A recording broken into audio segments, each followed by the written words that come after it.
Sophia, I mean, I'll just tell you straight up, we always try to hear from everyone on the show.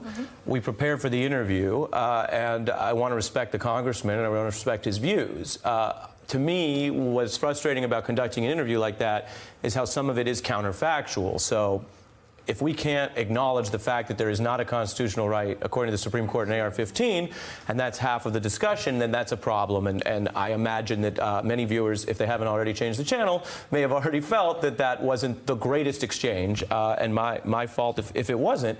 I wonder for you what you thought watching that congressman, and you're a Republican, and why you left the NRA. Well, one, I recently decided not to renew my membership, so we're talking like 2017. They sent it, and then when the church shooting happened, I was shaken. And then this last thing here, I can't in good conscience do it the way that people like him are representing and the way Dana Lash was last night on CNN. Let me just say that to start. Secondly, I wanted to jump into your discussion with the congressman and say, dude, Antonin Scalia said there is not a protected right for assault weapons. The Supreme Court has held this. We're lawyers, so we're going to look at this a little bit differently, but we need to have the right discussion. Let me say this to the American people and to you.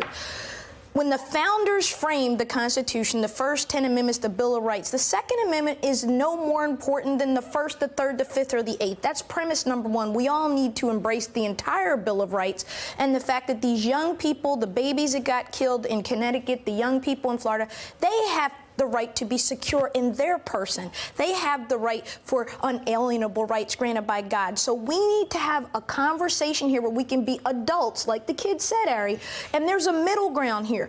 I don't want to take away the Second Amendment. I got guns in my home, military family. I'm always going to have guns, period. But I'm responsible. I go to the shooting range. There's a shotgun. I'm not going to get into what I have, but I don't have AR-15s. I don't have weapons of mass destruction in my house because they're not necessary.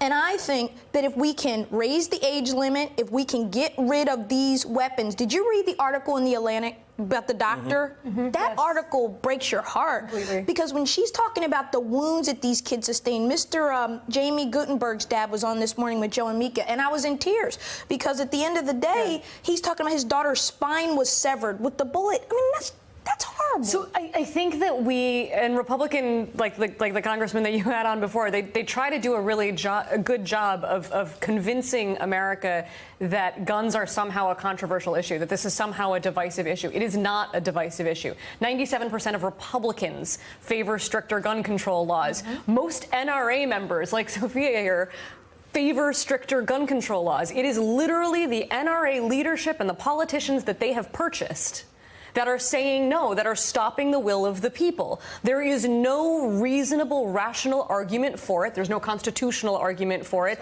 There's no empirical data that says we're safer because of the guns laws we have. In fact, everything goes the opposite way. And the people don't want it. So at this point, they are down in this defensive huddle with just the politicians and just Wayne LaPierre and whoever he can find to shill for him. Did you see his speech today? And did you hear it? I did. I mean, blaming Democrats, blaming the media. It's getting really, really absurd at this point. Do you think the heat is changing anything? I mean, I do. I think that this. So we're already seeing usually the news cycle after a shooting, and we can study so many that we know what's normal now. Usually by this point, it's fallen off. Google searches for gun control have fallen off. You are no longer seeing the hashtag that springs up. That hasn't happened this time. It's still growing, and it's because of these kids, and it's because of this absolutely ham-fisted response by Donald Trump and the NRA. Well, and I have to say this, it's also because of lies. In other words, there is a debate about how to do public safety, and I don't think that people are evil or wrong on either side of the public safety debate. But people who come out and say and suggest that there's a Second Amendment right to weapons that the court hasn't held are lying. And it's honestly no different than if someone said, I really support free college for everyone. And actually, the Supreme Court gives you that right. And you'd go, the difference between what you like and what you claim, is massive and silly. And so, briefly, that's the lie that is also circulating. Yeah, I mean, we were fighting at the CNN town hall. I mean, they were talking about muskets and rifles. They're arguing about the weapons. That's not the issue. A well-regulated militia. That's it.